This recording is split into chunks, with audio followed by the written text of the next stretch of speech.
So this trailer is for a series, apparently, on HBO called The Outsider, and it's a Stephen King story. So I am automatically intrigued. I like a lot of Stephen King's stuff. Not everything. Some of his stuff is better than some of his other stuff, but I'm certainly curious to check this out and see what it's about. I've never heard of a book he made called The Outsider, so I don't know if this has just been retitled for the series show or if maybe it was a short story. So Silver Bullet was based on his short story called Cycle of the Werewolf. Wasn't called, they had two different names. And okay, so in my opinion, the movie is better than the story. And I just rewatched that movie again the other day. I love that movie. It's one of my favorite 80s movies, especially one of my favorite, if not my absolute favorite, werewolf movies. It's just so much fun. Um, Werewolf in the classical sense of horror. So, I, like comparing it to something like Underworld, which is one of my favorite vampire werewolf type combo movies, but that's not really horror to me. So, but with regard to horror, werewolf horror, Silver Bullet is so much fun. I love to watch it. I love so much about it. So let's check this out and see what it is about.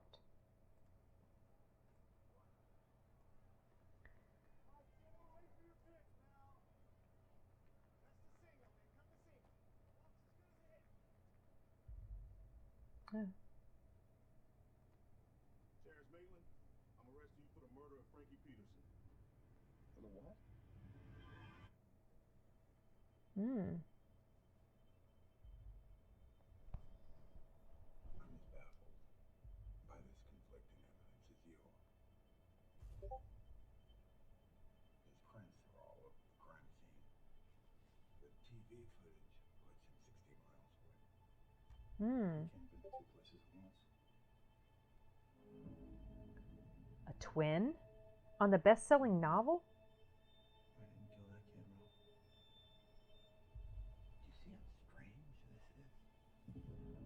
Twin? Doppelganger?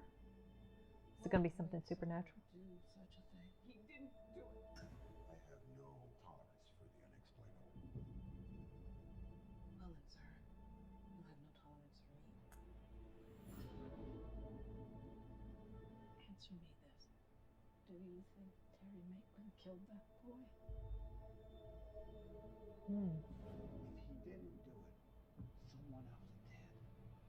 Someone else did. Someone else did.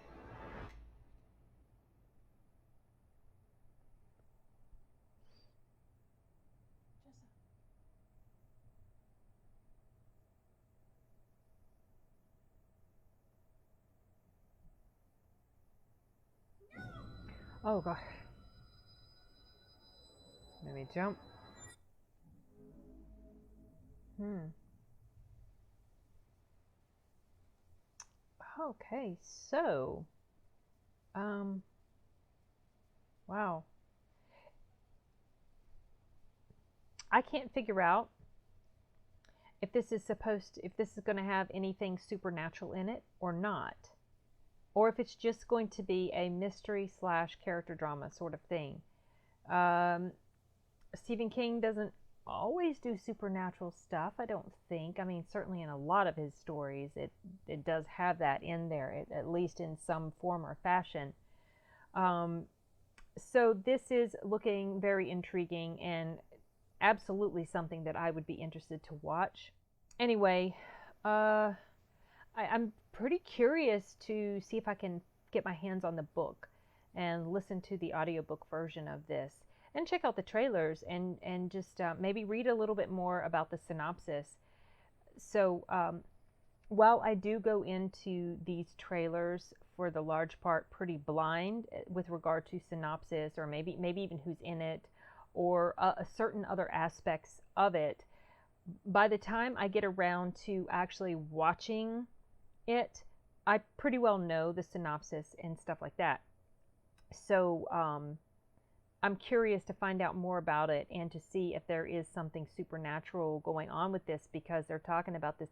I mean, I'm thinking right away, twin, if the dude or the mysterious person in the hoodie is supposed to be the one that killed this, I think it was a kid, looks like it was a kid that was killed, that he's being arrested for the murder of Jason Bateman. I started thinking twin, and then I started thinking doppelganger, something like that, or astral projection or something like that, but no, I don't think that would work. Anyway, so yeah, I'm liking the premise of this. I like mystery stuff, like Stephen King, so it's a good combination. And it looks like it's going to be quite a bit of a character drama going on too. Stephen King can actually do character drama really well. He's not too shabby at doing that and really pulling you into the characters and just caring about them as human beings. So does not surprise me to see something like this in the trailer. So yeah, I mean that's certainly compelling to look at. And anyway, so with regard to the trailer, it felt like it went a little bit long. Like maybe it didn't need to go quite as long as it did. However, it still clocked in at under 2 minutes. So not the longest, but I kind of felt like some of the scenes that they were showing, maybe didn't really, maybe it wasn't really necessary. Maybe it could have been just a tad tighter.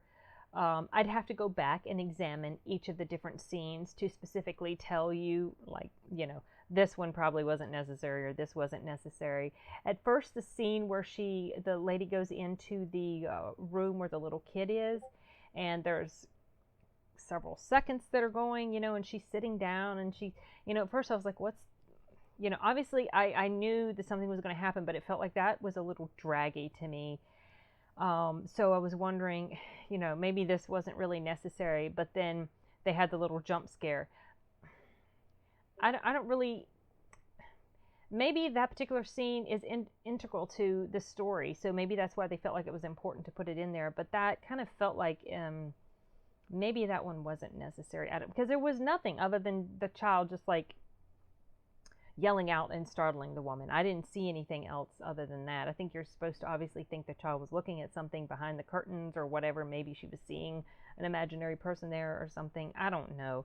But anyway, those were just some thoughts I had when that scene was playing itself out.